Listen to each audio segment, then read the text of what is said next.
একজন ভিখারি এবং একজন ভদ্রলোকের কথোপকথন। ভিখারি বলল, সাহেব, আসসালামু আলাইকুম। ওয়ালাইকুম আসসালাম। কি হয়েছে? 7 দিন ধরে কিছু খাই নাই সাহেব, অভুক্ত আছি। কটা টাকা ভিক্ষা দাও গো সাহেব, তাইলে কিছু খাইতে পারমু, ঘরে কিছু লইয়া যাইতে পারমু।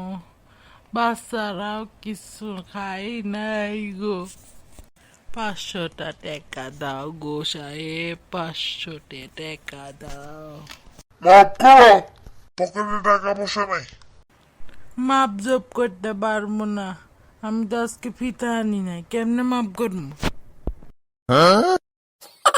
আসসালামু আলাইকুম গাইস, আশা করছি সবাই ভালো আছেন। ভিডিওটি ভালো লাগলে আমাদের চ্যানেলটি সাবস্ক্রাইব করবেন, পাশে থাকা বেল আইকনটি বাজিয়ে দিবেন। লাইক, কমেন্ট, শেয়ার করে আমাদেরকে নতুন নতুন ভিডিও বানানোর জন্য উৎসাহিত করবেন। ভিডিওটা শেষ পর্যন্ত দেখার জন্য ধন্যবাদ। Thanks for watching.